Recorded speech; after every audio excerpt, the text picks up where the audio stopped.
Primeira live do update interdisciplinar em oncologia. Tenho o prazer de receber nossa colega, professora Cássia.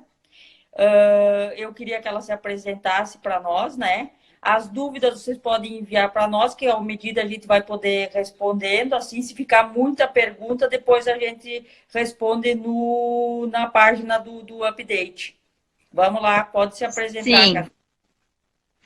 Bom, eu sou fisioterapeuta, sou formada há quase 14 anos. Eu sou mestre em ciências cardiovasculares e especializada em oncologia interdisciplinar, né? Sou colega da Fabiola, inclusive, nós fazemos o mesmo curso e trabalhamos muitos anos juntas numa equipe multidisciplinar de oncologia, né?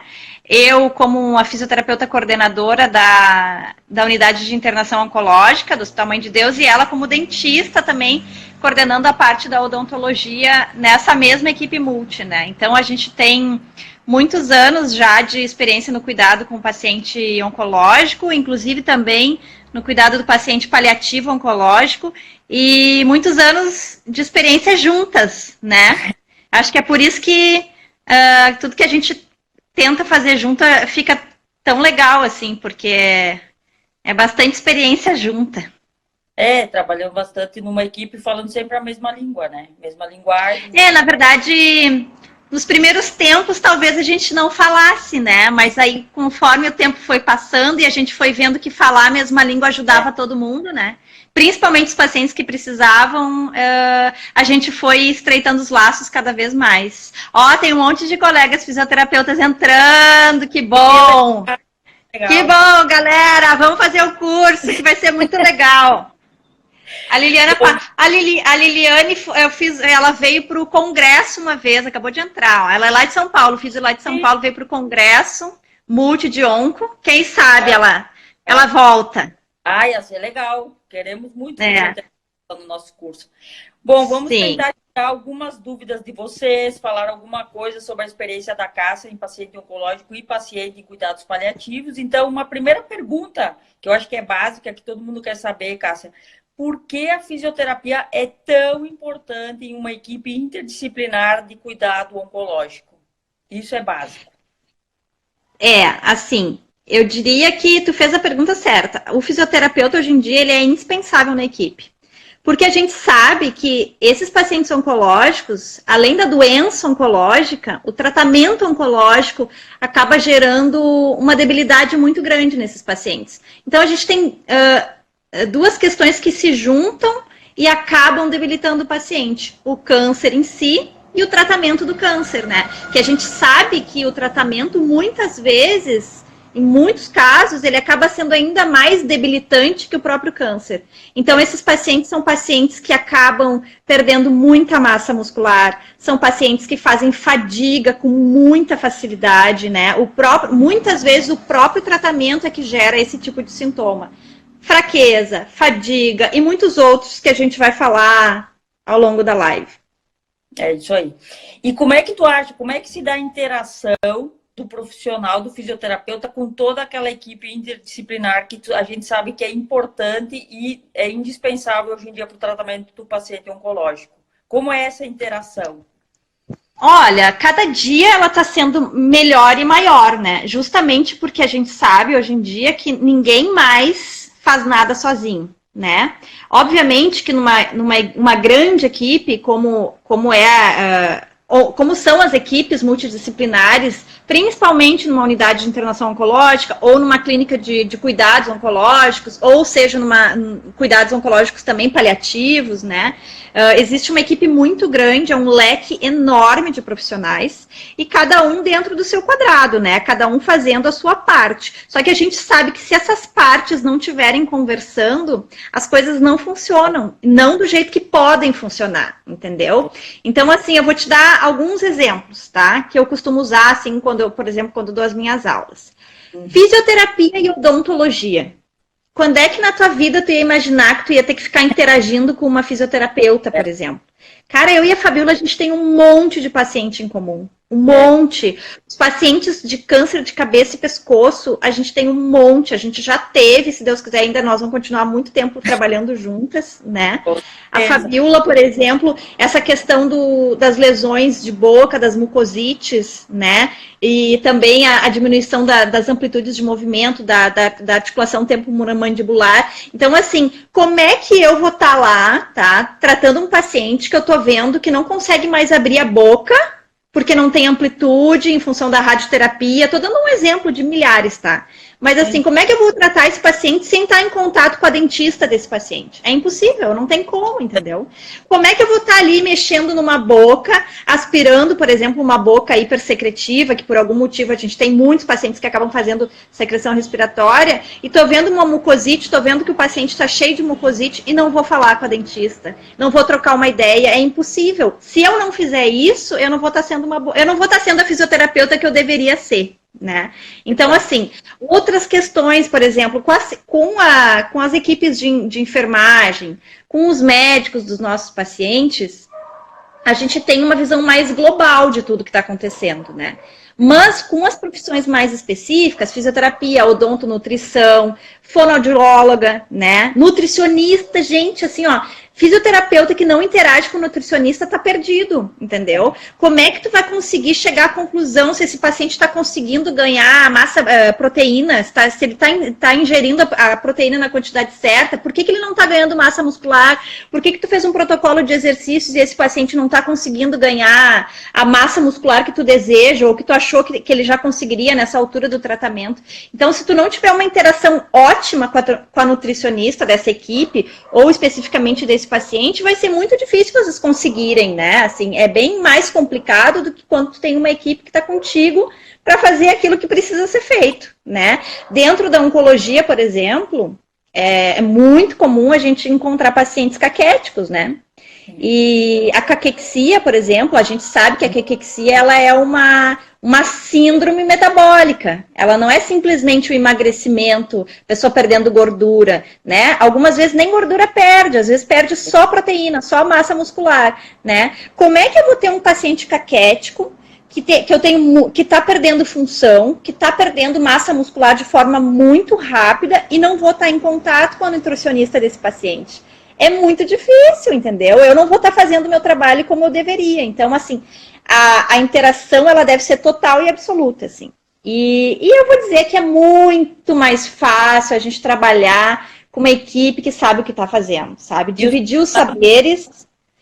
Dividir os saberes, sabe? Olha, na minha área, isso aqui essa questão que tá gritando no paciente, nesse momento é o que ele tá mais precisando. Ó, a odonto tá vendo que tem uma mucosite lá, ou que a diminuição da amplitude do pescoço tá diferente, né? Quantas vezes, tu mesmo, né, Fá? Quantos pacientes lá da cabeça e pescoço tu já me mandou porque não tinham amplitude mais de ombro e de pescoço, né? O ombro duro, enrijecido, não conseguiam nem... E a dor que eles sentiam, né? Ele não tem como ajudar. Então, é cada um no seu quadrado com um resultado melhor, não tem? É cada um... Exatamente. Cada um no seu quadrado, desde que eles estejam conectados, né? Todos falando a mesma língua, né? Exatamente. Se esforçando para isso, né? Outra dúvida que todo mundo tem é em que momento e quais os primeiros sinais da perda funcional que a gente identifica num paciente oncológico. Em que momento tu começa a perceber e quais são esses sinais, o que começa a te sinalizar os pacientes? Assim. Tá, assim, primeiro eu tenho que deixar bem claro, né, e que cada paciente é um paciente diferente, né? Então eu tenho pacientes que iniciam o tratamento oncológico ainda muito forte, muito saudáveis, né? E eu tenho pacientes que por qualquer outro motivo, comorbidades prévias, qualquer coisa, ele já inicia um tratamento muitas vezes com algum tipo de debilidade, tá? Isso é uma coisa. Bom, o que nesses anos aí trabalhando com pacientes oncológicos, eu já posso dizer assim com bastante certeza. O paciente começa a fazer químio, principalmente, né? Porque a rádio, ela tem os efeitos colaterais e danosos, mas são efeitos, na maioria das vezes, mais locais. Não que também acabam eles também acabam, muitas vezes, trazendo efeitos desagradáveis que acabam gerando uma coisa meio global, problemática. Mas a quimioterapia a gente sabe que é sistêmica, né? E que o estrago, ele é mais global, né? Então, assim, quando os pacientes começam a te dizer assim, bah, eu ia no super uma vez por semana e agora, ontem eu fui no super e tive que sentar, não consegui. Aí tu já, opa, peraí, a resistência cardiorrespiratória tá, ó, daí tu já começa a ligar as anteninhas, né, assim, resistência cardiorrespiratória já começa a diferenciar, né, a questão da fadiga, ela é muito rápido que acontece, a fadiga, ela é um dos principais sintomas, né, dos pacientes oncológicos. Tu pode ver, assim, tudo que se fala em fadiga está muito ligado com o tratamento oncológico, principalmente o tratamento, mais do que a doença, o tratamento oncológico. Então, assim, esses pacientes, eles começam. O paciente que ia na farmácia, na esquina de casa, daqui a pouco ele está por conta que ele já não está mais conseguindo ir, que é muito cansativo para ele, por exemplo, subir a escadinha que levava ele até o barzinho, até a farmácia, até o mercado, entendeu? Então, são essas coisas pequenas, assim.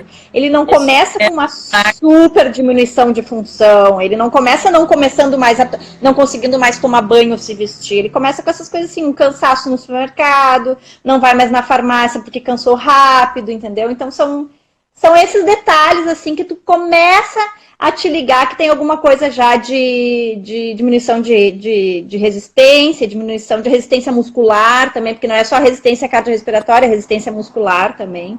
São os primeiros sintomas normalmente, né? E aí, dependendo se esse paciente demora muito para ter acesso a um programa de exercícios, um programa de reabilitação, às vezes eu diria na maioria das vezes, essa queda brusca de função, ela acontece mais rapidamente, obviamente, porque não tem nada controlando isso, né? Então é só perdendo.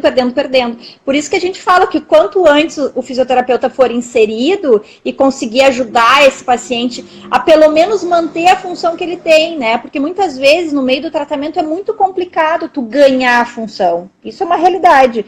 Tu pode até, depois que aliviam os sintomas, tu começa a ganhar. Às vezes no meio do tratamento, no meio daquela parte mais crítica do paciente, tu consegue manter ele. E aí já é super bom também manter funções, né? Era isso que eu ia te perguntar, né? Em que momento tu acha que o fisioterapeuta tem que ser inserido? No diagnóstico, no início do... Quando tu acha que deveria ser o ideal do fisioterapeuta entrar no cenário? Eu penso, tá? Pela experiência que eu tenho, que assim que o paciente recebe um diagnóstico, ele já deveria ser encaminhado. Porque a gente sabe o que vem, né? Quem está no meio sabe o que vem. A gente sabe, a gente vive isso, a gente sabe como é que funciona. Então, eu penso que o paciente recebeu o diagnóstico, ele deve ser encaminhado para toda uma equipe, assim. Incluindo, obviamente, o fisioterapeuta. O fisioterapeuta, o fonoaudiólogo, quantas e quantas vezes, e eu gosto de falar porque são coisas que a gente vive, sabe? Quantas e quantas vezes o paciente, ele tá tudo bem com ele, recuperamos a função, tudo, mas ele começa do nada a fazer microaspiração, porque enfraquece tudo, não é só musculatura de ombro, de abdômen, de tronco, ele perde musculatura de deglutição, ele perde um monte de musculatura, né? Então, assim, é toda uma equipe que deveria que esse paciente poderia ter acesso, e com certeza isso ajudaria o paciente a se manter ativo e se manter funcionando, né? Com certeza. E existe alguma contraindicação? Eu tô falando, Fá. Se tiver alguma pergunta aí, se alguém quiser fazer pergunta sobre esse assunto que eu tô falando, daí pode perguntar, tá? Porque às vezes passa também. Mas não tem nenhuma pergunta, só o pessoal dando oi, oi, oi. E tu acha que existe alguma contraindicação do paciente realizar exercício físico, coisa assim? Como é que funciona essa parte para a fisioterapia desse paciente? Olha, assim, na grande maioria das vezes, tá? Não existem contraindicações. Muito pelo contrário, existem ótimas indicações. Claro que cada paciente é um indivíduo, é uma avaliação particular, individual, né? Talvez pode ser que tenham alguns pacientes com algumas particularidades que devem ser respeitadas, mas para isso que existe essa questão de se trabalhar de forma interdisciplinar, né? A gente sempre tem que manter o contato com o médico oncologista, principalmente do paciente. Então, a gente, em equipe, a gente tem muito esse contato, e eu, de forma individual também, quando acho necessário, estou em contato com os oncologistas, né? Então, se tiver alguma coisa, é uma coisa muito particular, porque, de forma geral, é indicado, sim, começar esse treino, digamos, para evitar o declínio da função desde o início, desde o diagnóstico. Eu concordo. Ó, minha amiga aqui, a Físio está dizendo fono é vida. Eu também acho, gente. Eu sou físio, eu amo a fisioterapia, mas fono é vida mesmo. A gente devia ter mais fisioterapeutas no mundo, fonoaudiólogas, dentistas também. Toda a equipe muda. Na real, o paciente ele tem que se preparar para o que vem pela frente, né? Ele tem que ter essa resistência, essa mobilidade, esse preparo para aguentar todo o tratamento que a gente sabe que não é fácil, né? Não é fácil. Não é fácil. Muitas vezes, dependendo do diagnóstico, é um tratamento longo, também de meses, né? Então, às vezes o paciente ele está começando a se recuperar, né, de um ciclo de químio, ou de um determinado tipo de tratamento. Olha ali, ó, enfermeira. Enfermeiras, claro! Mas não, a gente não é nada sem as enfermeiras, né? Imagina, gente. Enfermeira é tudo, enfermeira é vida, ao quadrado. Toda a equipe multi, toda a equipe multi. Toda a equipe. Eu vi que a Mari mandou uma pergunta aqui de como que eu acho que é a qualidade de vida dos pacientes de câncer de cabeça e pescoço que fazem a físio, né? Assim, qual é a diferença daqueles que fazem para aqueles que não fazem? E assim, a experiência que eu tenho, câncer de cabeça e pescoço que não faz fisioterapia tem uma vida muito mais difícil, em função da dor que eles sentem, eles têm muita dor, porque em função da rádio, né, que a grande maioria dos pacientes com câncer de cabeça e pescoço fazem, eles fazem muita aderência de tecido, por causa das queimaduras da rádio, e eles perdem muita amplitude de movimento, tanto de ombro como de pescoço, né? Então, esses pacientes, eles fazem um encurtamento severo, muitas vezes, de pescoço, e às vezes ombro também, tá? É bem comum fazer ombro também. Então, quando o fisioterapeuta consegue intervir lá no início, dificilmente esse paciente faz encurtamentos tão severos como aqueles pacientes que não são mobilizados, que não são manipulados, né? Então, assim, eu diria que é muito importante. Tem alguns que é importante, tá? Mas tem alguns que é muito importante. E câncer de cabeça e pescoço e fisioterapia é fundamental. Fundamental. Ó, a Anísia tá dizendo aqui, ó, que eu tinha falado do ômega 3 para caquexia, tá? Ela tá dizendo que ajuda, sim, ajuda a controlar a perda de massa muscular. Tem outra pergunta aí, ó.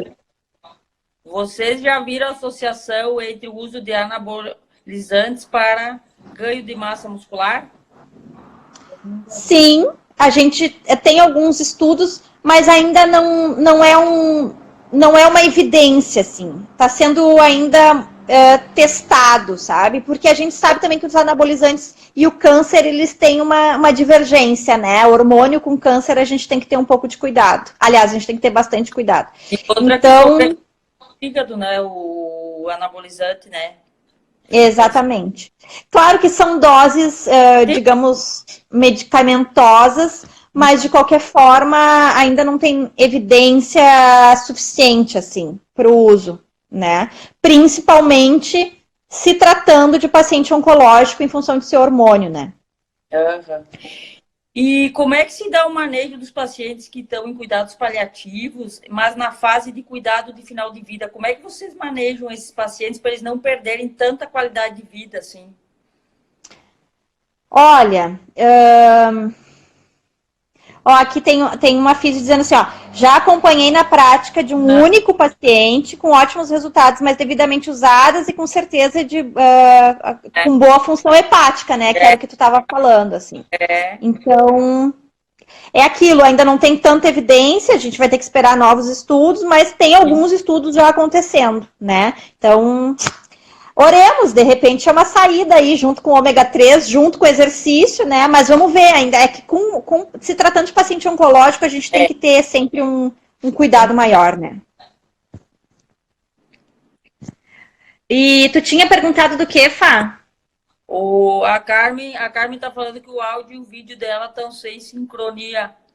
Como assim, Carmen? O nosso agora tá tranquilo. Agora a gente está falando e perguntas e respostas conectadas, né?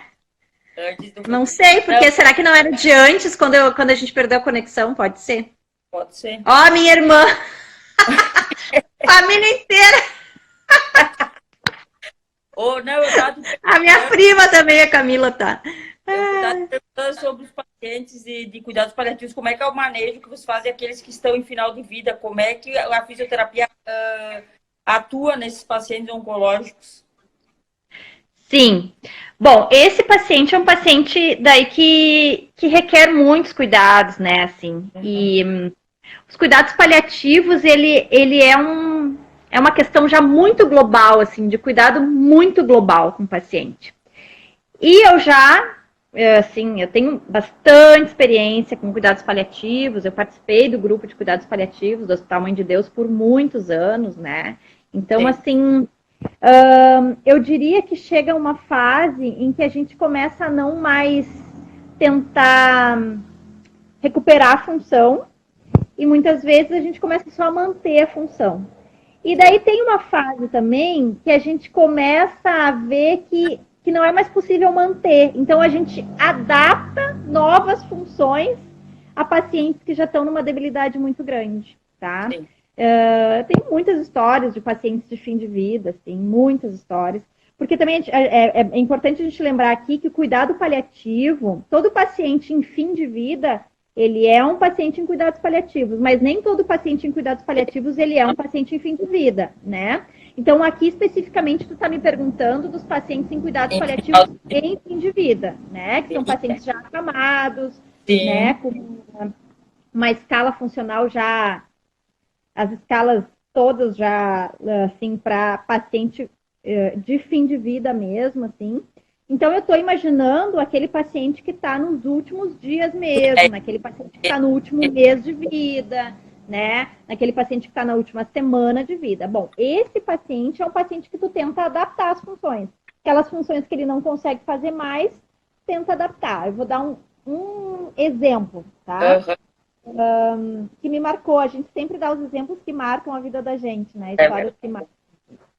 Eu tinha uma paciente lá no hospital que ela tinha minha idade e ela teve um câncer muito, muito nova, assim, e daí ela retirou, depois ela teve uma recidiva, e aí uns 3 anos depois, eu conheci essa paciente totalmente funcional, jovem, bonita, né, e tinha recém retirado um câncer. Era um câncer, se eu não me engano, não vai fazer muita diferença agora, mas eu acho que era um câncer intestinal, tá?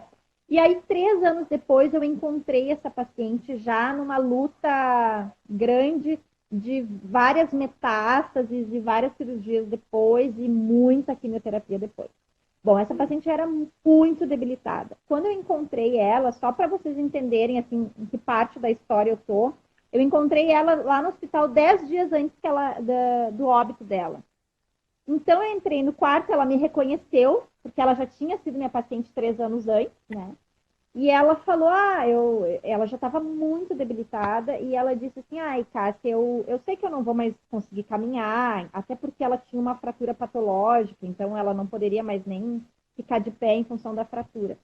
Mas eu queria te pedir que tu me ajudasse, porque eu não quero usar fralda. Enquanto eu tiver a mínima força possível, eu não quero usar fralda. Então, eu sentei com ela e disse, ok, essa é a tua vontade, é isso que a gente pode fazer por ti, é isso que a gente vai fazer por ti.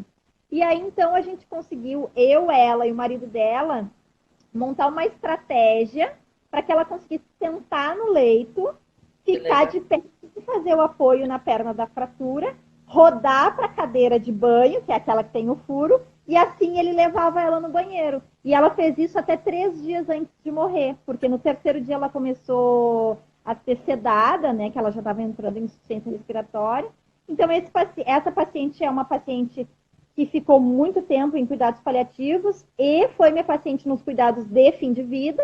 Eu reconheci, reencontrei 10 dias antes dela falecer, né? E aí a vontade dela era não usar fralda e até 3 dias antes de morrer ela não usou fralda, porque a gente conseguiu montar um esquema, né, que fizesse ela conseguir se sentar na cadeira de banho sem ter tanta dor, né? Porque ela tinha, além de muitas metástases, ela tinha essa fratura. Então, esse é um case de sucesso que a gente diz, porque apesar do triste desfecho, até o final ela conseguiu ser assistida e ter as vontades, assim, dentro do possível, preservadas, né? Era isso que eu ia comentar contigo. No final de vida, a função maior do fisioterapeuta é manter a qualidade de vida do paciente e, tipo, esse era um desejo dela. Não é nada praticamente terapêutico ou tem ainda alguma coisa terapêutica para fazer, assim, em final de vida? Muitas vezes esses pacientes tem muitas coisas terapêuticas, mas eu tô falando, agora eu me direcionei mais a nível de função, né? Mas o Sim. fisioterapeuta também é um profissional que alivia dor, por exemplo. Nós temos muitas técnicas de alívio de dor, né? Liberação miofascial, massagem, reposicionamento no leito, né? Mobilizações. Então, são muitas coisas que podem ajudar esses pacientes a terem alívio da dor, e isso, com certeza, são técnicas que são muito usadas, assim, nesses pacientes que estão em estágio de fim de vida, né? Muitas vezes, eu cansei de repetir isso ao longo da minha vida, dentro do hospital e fora do hospital, também com os pacientes no domicílio, assim, que às vezes tu não consegue fazer uma técnica que vá tirar a dor do paciente, mas se tu souber como posicionar esse paciente, evitando uma escara, melhorando a posição do diafragma para que ele consiga respirar melhor, né? São coisas que são pequenas, mas que já fazem uma diferença absoluta na vida do paciente naquele momento. Então, são muitas questões, assim, né? Muitas técnicas, muitas mesmo. Principalmente as manipulações, as mobilizações, né, que ajudam muito na questão da dor, da mobilização articular também, quando tu consegue mobilizar uma articulação rígida, tu consegue lubrificar um pouco, isso alivia a dor também, né? E as sessões de fisioterapia nesses pacientes, elas, claro, vai depender da avaliação individual de cada paciente, mas são diárias, de quanto tempo, a diferença entre ser no hospital e ser em domicílio, como é que é a dinâmica do funcionamento do tratamento fisioterapêutico? Assim, com certeza existe uma grande diferença do paciente que está no domicílio para o paciente que está internado no hospital, né? Normalmente as sessões hospitalares, elas são sessões mais focadas na necessidade do paciente naquele momento. Então, e já no domicílio não, no domicílio tu tem mais tempo, né, para fazer aquilo que precisa ser feito. No hospital, normalmente a gente acaba focando naquilo que é mais necessário. Mesmo no domicílio, os pacientes que estão em cuidado de fim de vida, porque às vezes a gente encontra pacientes, ainda não é uma coisa tão comum no Brasil, tá? Isso ainda não é uma realidade que a gente vê muito por aqui. Talvez num futuro, e no futuro não tão longínquo, isso venha a acontecer. Mas a gente ainda não tem estrutura suficiente para muitos pacientes, né? Porque precisa realmente de uma estrutura muito boa para manter um paciente em cuidado de fim de vida no domicílio. Mas, enfim, eu já tive alguns pacientes que ficaram no domicílio até 3, 4 dias antes de falecerem, assim, e os cuidados de fisioterapia são os mesmos, tá? Sempre tentando orientar os familiares para que aquele paciente tenha o máximo de atenção a nível de diminuição dos sintomas, de alívio de dor, de posicionamento correto no leito, cuidados respiratórios, que esses pacientes normalmente, a fisioterapia é o profissional responsável pelo cuidado respiratório do paciente, né? Manter as vias aéreas limpas, ventiladas, orientar sobre posicionamento no leito, que são às vezes orientações muito simples, mas que os cuidadores e familiares não receberem essa informação de alguém, muitas vezes ela não acontece, né? Então, tem muita coisa que pode ser feita, muita coisa mesmo. E acredito que cada vez mais, não só a fisioterapia, mas toda a equipe vai estar mais apta a oferecer mesmo esse cuidado para o paciente de fim de vida, que é tão importante, que é um paciente tão importante como qualquer outro paciente, né? Alguém tem alguma pergunta para a Cássia? Olha, tirou muitas dúvidas, com certeza, do pessoal. Muito legal. Eu gostei também, viu? Achei que foi bem legal. Viu? A primeira live a gente nunca esquece. Primeira live a gente nunca esquece. Pessoal, alguém tem mais alguma pergunta? Vocês veem como é importante a interação entre a equipe interdisciplinar. E nós teremos mais lives entre a equipe, as próximas. A próxima nós teremos com a nutricionista, né? Na próxima semana. E gostaríamos que vocês todos participassem e entrassem sempre no Instagram do Update. E dia 6 e 7 de junho teremos esse curso para toda a equipe interdisciplinar em oncologia. Ah, eu estava olhando aqui só para ver se tinha mais alguma coisa, mas eu acho que a gente já respondeu as perguntas que o pessoal fez e as colocações também que o povo fez. Mas, o Alexandre, meu amigo fisioterapeuta. Sim, vou endossar então o que tu disse. Eu tenho certeza que esse curso vai ser um curso diferente, tá? Vai ter um diferencial, porque o nosso grande objetivo é realmente fazer um mergulho intenso, né? Porque são 2 dias, então vai ser um mergulho intenso, não só nas questões teóricas, mas principalmente, eu diria, de como funciona isso na prática mesmo, né? Trazer essas questões teóricas, obviamente, são importantes, a gente precisa ter o conhecimento, o embasamento teórico, mas trazer muito a questão prática mesmo para esses profissionais que já estão trabalhando com pacientes oncológicos, ou que têm vontade de trabalhar, ou que têm vontade de ter um conhecimento maior sobre como tratar o paciente oncológico, né? Então, a gente vai falar sobre vários temas, assim, e, obviamente, eu vou estar lá falando sobre manutenção e recuperação de função do paciente oncológico, com certeza vai ser muito legal, e mais legal ainda vai ser interagir com esse povo todo aí, interdisciplinar, queridos. Ó, o pessoal da SensoPeg aqui, curiosidade minha, o SUS fornece serviço de físio? O SUS fornece serviço de físio hospitalar, né? No domicílio, não, mas também são poucos os convênios que fornecem fisioterapia no domicílio, assim, são bem poucos. Mas o SUS fornece fisioterapia hospitalar, sim, os pacientes internados nos hospitais do SUS recebem fisioterapia de ótima qualidade, inclusive. Qualquer dúvida que vocês tiverem, vocês podem postar no Instagram nosso do Update, que a gente responde, a gente manda para a Cássia responde. Qualquer coisa, estamos aí. E foi muito legal essa live, adorei. O Alexandre está dizendo aqui, clínicas privadas contratadas pelo SUS.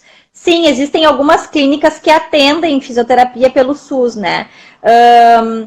Aí, tem alguns pacientes já, e agora falando dos pacientes mais debilitados, que tem mais dificuldade mesmo para sair de casa, ir atrás de um tratamento em algum lugar, mas é válido saber que sim, tem algumas clínicas privadas que atendem, que fazem um contrato com o SUS, né? Tem algumas, sim, inclusive em Porto Alegre tem.